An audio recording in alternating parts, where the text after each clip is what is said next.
의구심이 지금 커지고 있다라는 게 좀 문제인 것 같아요. 뭐 대학하고 뭐 업무 협약을 맺고 뭐 저 대학 과학과 뭐 그런 얘기도 나오고 있고 의료 얘기도 나오고 있고 뭐 그러고 있던데 이게 저 대학에 계십니다만은 대학이 참 어렵잖아요 요즘. 아시겠지만 대학교가 지금 수도권으로 사립대가 이전하는 추세에 있는 거지 수도권에서 외곽 지역으로 빠지는 예는 거의 없습니다. 그렇잖아요. 우리가 아는 기본 상식이. 그런데 이제 그것을 오겠다라고 했을 때 과연 이제 왔을 때 누가 얼마큼 지원을 해줄 것이며 또 의미가 있는 거냐 아니면 이제 끝까지 생존해 갈 수 있는 거냐. 사실 대학은 한번 만드는 데 들어가는 비용이 적지 않거든요. 그러니까 그렇기 때문에 좀 고민해야 되고요. 가장 제가 염려하는 것은 뭐냐면 사실 이 부동산입니다. 지금 동해안에 이제 부동산이 가격이 떠오르기 시작하잖아요. 지금 많이 올랐거든요. 특히 뭐 강릉, 속초, 양양, 지금 동해 지역도 계속 앞으로도 더 오를 가능성이 많다라고 보면은 사실 자기 개발 사업하겠다고 땅 사놨는데 살 때에 이 경제자유구역 안에 살긴 쉽습니다. 왜 그러냐면 많은 혜택도 주고 또 그리고 주변의 여건들을 많이 정리를 해주거든요. 그러니까 쉽게 취득할 수 있도록 행정이 많은 지원을 한단 말이죠. 그게 이제 그들에게 유의한 것이니까. 자, 그러면 그렇게 해서 이제 사놨는데 사업을 안 하고 있는 거예요. 그게 결국 해제가 됐어요. 그럼 이제 남는 건 부동산만 남잖아요. 그럼 이제 땅가격은 이제 땅의 지가는 올라 있는 거고요. 그러니까 이렇게 되면은 사실 이게 결국은 우리가 얘기하고자 했던 기업 유치라든가 아니면은 뭐 대학교 유치하고 병원 유치하고 이렇게 하고자 했던 것들에 대한 진정성이 과연 있었던 것이냐. 네. 자, 이제 저 망상을 지나서 좀 더 남쪽으로 내려가서 북평지구 얘기를 좀 해보겠습니다. 이것도 최하위 등급을 받았죠. 네, 3년 연속 최하위 등급에 이게 저 문제가 되지 않을까요?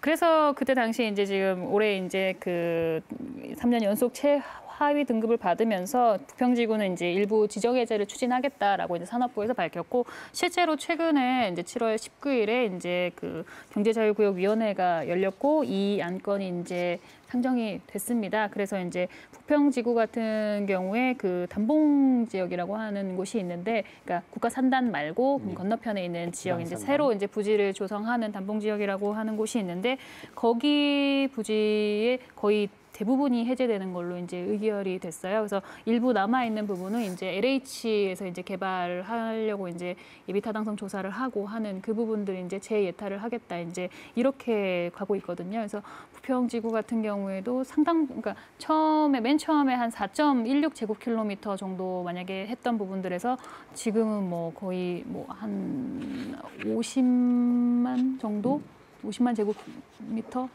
이 정도 굉장히 많이 축소되는 거죠. 그러니까 절반 그 이하로 떨어졌다라고 보시면 되고, 그랬을 때 이제 이 부지가 실제로 조성이 되고 그 원래 이제 북평을 뭐 물류 산업 이 중심 거점으로 이제 하려고 했는데 이만큼 많은 부지들이 이제 다 해제되면서 여기가 이제 얼마만큼의 그 개발 사업으로서의 비전을 가지게 될 것이냐, 이제 이 부분들은 좀 약간 의구심이 다시 생기게 되는 지점이 온 것 같습니다. 이게 저 뭐 경제자유구역이 부산하고 저 인천하고 광양 이쪽은 잘 되고 강원도는 잘 안 되고 말이죠. 서남해안만 되고 동해안은 잘 안 되는 게 참 이게 가슴 아픈 얘기가 되겠는데 북평지구의 경우에 뭐 산업단지도 주변에 있고 공장이 뭐 좋은 공장이 들어와 있는 건 아닙니다만은 그리고 항만을 갖고 있단 말이죠. 그래서 이게 입지 여건으로 보면 이게 괜찮다 이렇게 생각이 드는데 어떻게 보시나요?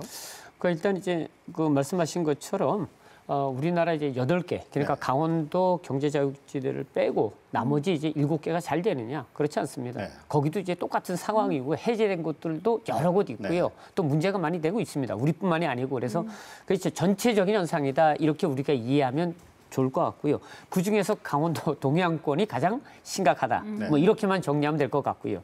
그다음에 이제 부평 물류산업단지 활성화가 가능할 것이냐.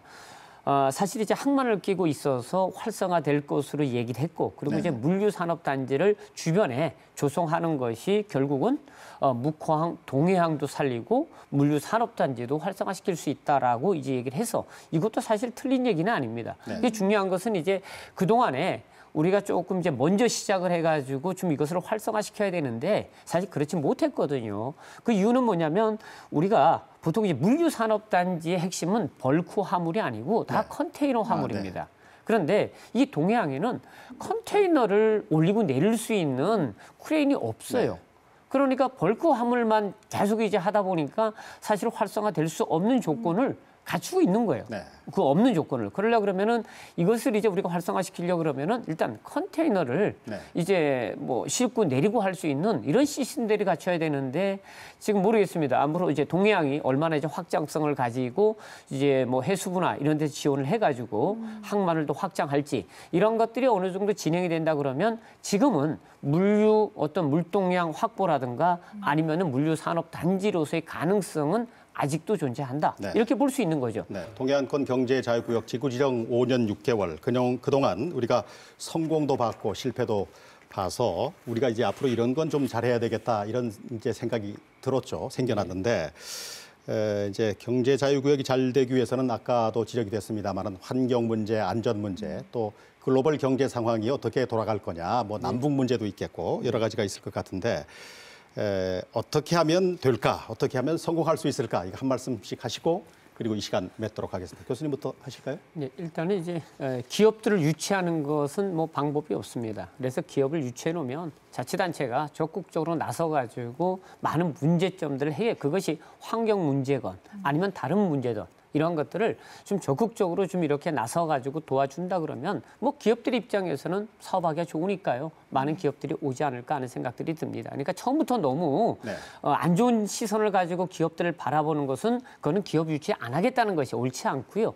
그냥 우리의 맞는 기업들을 받아들였을 때는 우리가 최선을 다해서 도와주는 거죠. 그래서 상생하는 이런 어떤 정책 혹은 뭐 정치 이런 것들이 이루어진다 그러면 지역 주민들은 일자리 늘리고요. 네. 또 많은 인구가 늘어날 것이고요. 다 같이 잘 사는 뭐 이런 활성화되는 경제 자유구역이 되지 않을까 하는 네. 생각이 듭니다. 안 된다 하면 안 되는 거고 된다 하면 되는 거니까 박은희 기자 뭐 맺은 말 좀 할까요? 저는 좀 약간 이 사업을 추진할 때 이제 뭐 기업을 유치하고 이런 부분도 이제 사실 뭐 저희가 오늘 쓴소리를 많이 했지만 뭐 경제자유구역청에서도 뭐 실무자들도 그렇고 다들 발로 뛰고 열심히 하고 계실 거예요. 그 부분들에 대해서. 다만 이제 이 사업들 성격상 사실은 주민들과의 뭐 상생 부분도 사실 중요하거든요. 그러니까 뭐 주민들 입장에서도 지역이 뭐 좋아지고 일자리가 늘어나고 인구가 늘어나고 그런 것들 바라고 계시지만 실제로 경제자유구역을 바라보면서는 그냥 아무것도 없이 시간만 가고 내 재산권 행사만 어렵고 약간 이런 식의 생각들도 많이 가지고 계세요. 그리고 비철 단지 같은 곳에서는 이제 환경 이슈 같은 것도 겪으셨고, 근데 그 상황에서 이제 사실은 경제자유구역을 지정하기 전에도 주민들 설명회를 하게 돼 있고 뭐 해제할 때도 그렇고 사실 그런 소통의 단계가 법적으로도 다 되어 있거든요. 그러니까 그런 부분들을 통해서 좀 서로 간에 이제 오해는 좀 풀고 이해를 좀 높이는 그런 과정들이 좀 필요하지 않겠나라는 생각이 좀 듭니다. 네. 자, 내년 2월이면은 동해안권 경제자유구역이 지정된 지 6년이 됩니다. 3년마다 평가를 해서 지구지정 해제가 되기도 하니까 시간이 그렇게 많이 남아 있지 않은 상황입니다. 어쩌면 내년에는 망상과 북평지구의 면적이 줄어들 수도 있지 않을까 그런 생각이 들기도 합니다. 모를 일인데 얼마 전에 시작된 옥계지구 개발의 첫 삽이 동해안권 경제자유구역 성공에 신호탄이 되기를 진심으로 기대해 보겠습니다. 뉴스토크 말씀 이번 주는 여기까지 하겠습니다. 여러분 고맙습니다.